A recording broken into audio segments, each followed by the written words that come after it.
What's up, NFL draft fans? It's your boy Jay Tuck, and today I want to get straight to the point, and that is Tetairoa McMillan, wide receiver out of Arizona. And there's been a lot of interesting conversation when it comes to T-Mac, but we all know what he did at Arizona in the Big 12: 84 receptions, 1,300 yards, 8 touchdowns. The list goes on and on. But to be honest with you, especially for you Cowboys fans, I didn't break down T-Mac because I felt like there was no chance of us even getting him. And honestly, I still don't think there is. I think there's a lot of gas, pre-draft gas when it comes to him sliding out the top 10. But listen, let's just cut the chase. If he is there, especially if you're the Dallas Cowboys at 12, you grab this kid with zero hesitations. Now, when you look at his snaps, 70% of it was out wide, so he didn't play a lot of, slots. So he's not a slot wide receiver by any stretch of the imagination. But, 3.3 yards of separation per target. A majority of his routes were goes, hitches, curls. Only 26 of his routes was slants, which is surprising for a wide receiver with a 6'5" frame. You would think that there would be a lot of different quick slants and different things like that when it comes to utilizing him in the Arizona Wildcat offense. But I know at the NFL level, he will definitely be running a lot of slants. The games that I scouted was Colorado, Kansas State, Arizona State, West Virginia, which we'll watch here, New Mexico. If you just want to watch a fun game, he went crazy. BYU, Texas Tech, and Utah. So let's go ahead and get into the film. Now, on this very first play, even though the ball isn't coming to him, as an X wide receiver, you want to see how is he versus press coverage, right? Press man coverage, because he's going to get a lot of it, especially at the NFL level. And you'll notice on this very first play right here, he's getting press, and the small details right there. Look at the hand movement, right? This hand fighting, right, to not let that corner get up in his chest. You'll see it right there. Get off me, bro. Inside release. Like I said, even though the ball isn't coming to him, you want to be able to see, okay, is he going to be able to handle press man coverage? And also at the college level, he did well, and these are the traits that you really like to see. That little subtle movement right there, and not letting that corner get into his chest and disrupt his route. All right, so on the next play right here, we are going to see, when you watch Ted, he has that long frame, he has a long stride. He doesn't have crazy speed, to be honest with you. Now, this could be a CeeDee Lamb type situation where if he messes around and runs a 4.5 this week or something, there might be scouts where they kind of say, because what is happening right now, a lot of NFL scouts are trying to move away from the big jump ball guys, right? We saw what happened with Quentin Johnston. We also saw what happened with Keon Coleman. Tech kind of fits that mold where it's like they don't want wide receivers where they're quarterback has to put the ball in danger, right?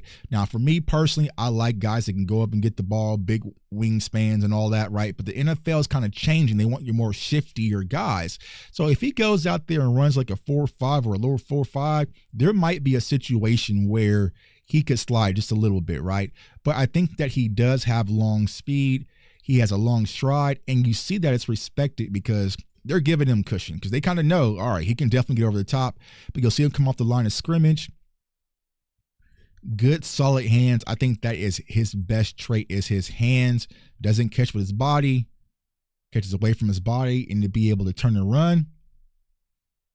Right? Now, is he explosive after the catch, right? Is he like Luther Burden or some of these other wide receivers that we talked about? Absolutely not. But when you're looking at a big physical specimen, it is definitely there, and we'll see it from this end zone angle here, right?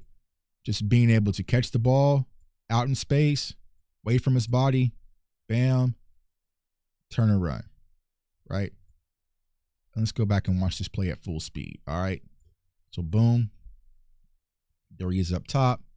And like I said, this corner knows he ain't got no help. You know what I'm saying? You ain't got no help because this safety is coming over to this trip side over here, right? So you're pretty much one-on-one, bro. So you're respecting that speed.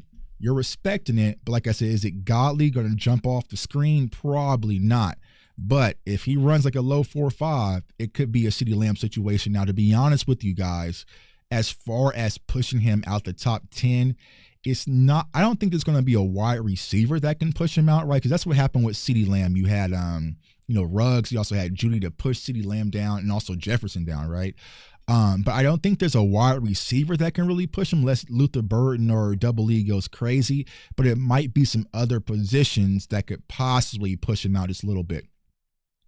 See him coming in motion, quick screen game. Like I've been teaching guys in the screen game, you pretty much want to turn them into a running back. Their vision after the catch, you can kind of see it from this angle, but we'll see it from the end zone angle to be able to process and read hats quickly once you have the ball in hand.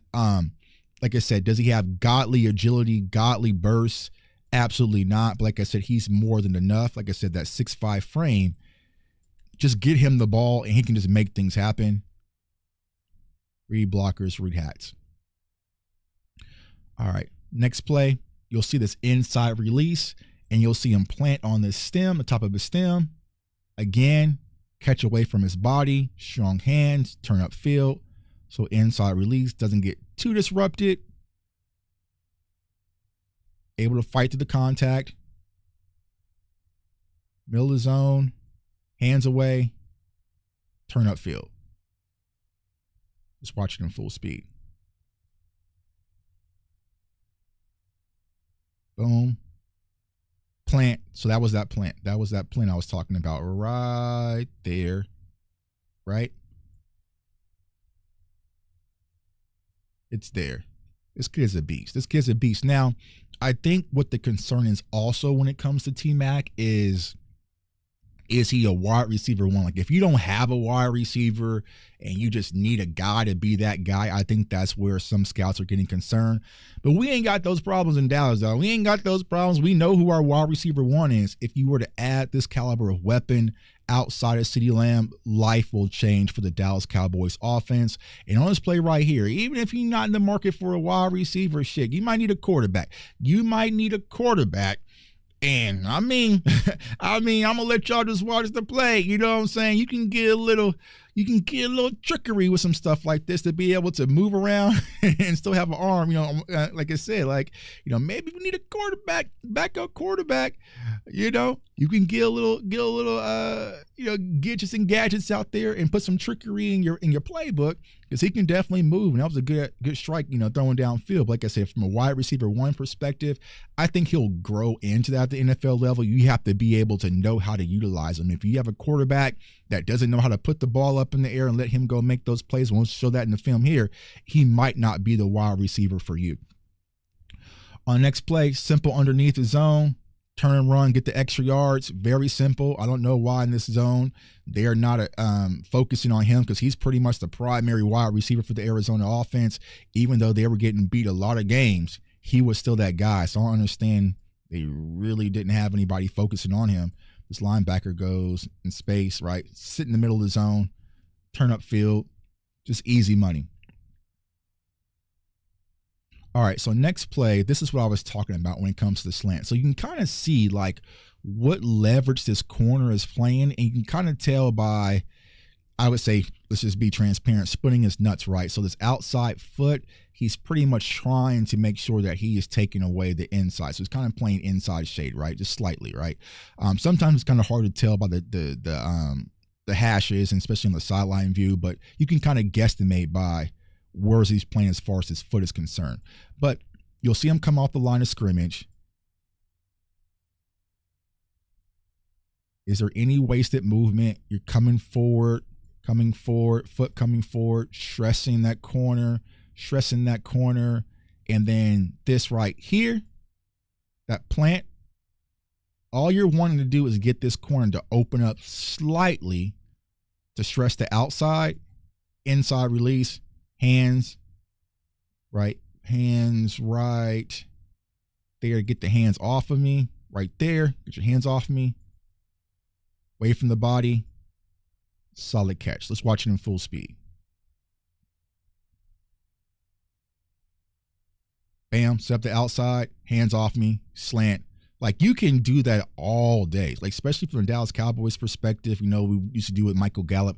You can get easy money throws like this all day, because even if you can't separate, even if he has trouble separating at the NFL level from a slant perspective, this catch radius, I mean, look how high that ball is. You see what I'm saying? Look how high that ball is in that wingspan. right? So you really can't coach that. So he's just a physical freak out there. And I just feel like at the NFL level, y'all, he is going to be exciting to watch, and especially in the Dallas Cowboys offense. Selfishly, like I said, I don't want to get y'all's hopes too high to rip y'all heart out, but a lot of people's been asking for this. And like I said, all right, you ask, you shall receive.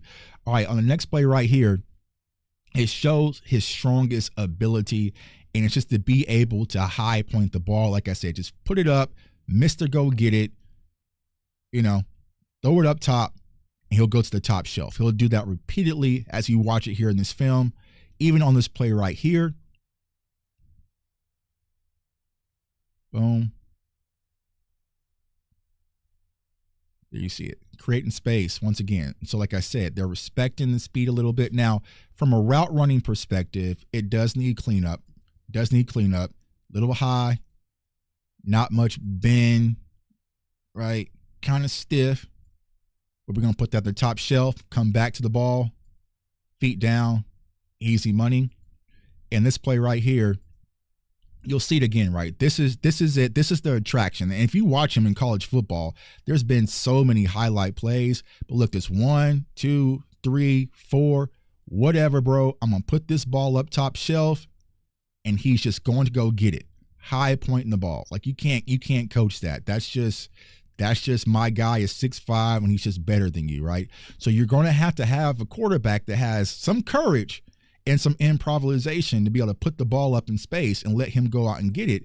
But he can definitely do that. I mean, one-handed catches, spectacular catches. Like, I was also researching, like anytime they had to review a catch, it was a catch. He has strong hands, able to high point the ball and just go to the top shelf and make things happen. He's just a pure playmaker. And like I said, selfishly, I would love him in Dallas. Like I would scream tears of joy if you were to able to add this type of weapon on the opposite side of CeeDee Lamb. Now, will they do it? Do they have the nuts to do it? Probably not, y'all. But man, oh man. This is an XY receiver. This is a threat. This is a game changer, life changer in Dallas. And then once again, like I said, that ability to get over the top and put the stress on the defense, he definitely has that ability. One-on-one, locate the ball, touchdown. Now, there's no celebration because they're getting dog walked by West Virginia. But like I said, if you watch it at full speed, he comes off the line of scrimmage, has that long stride. You have to respect it. And once you put the ball up, he can definitely just make things happen and get into the end zone, man. So that's my guy, T-Mac out of Arizona. I know a lot of you have been asking for this player. Like I said, I don't want to get your hopes up, Cowboys Nation, but if he's there at 12, I would be pissed if we passed on this kid. I don't give a damn who was available. So it's your boy, J Tuck. Comment, like, subscribe. If you love NFL draft content, you're in the right spot. We are gearing up for the NFL Combine this week, so you definitely want to turn on that notification bell so you do not miss out. I want everyone to stay safe, stay blessed, stay encouraged, and man, Steven and Jerry Jones, go get T-Mac in Dallas and help Dak Prescott out. Peace.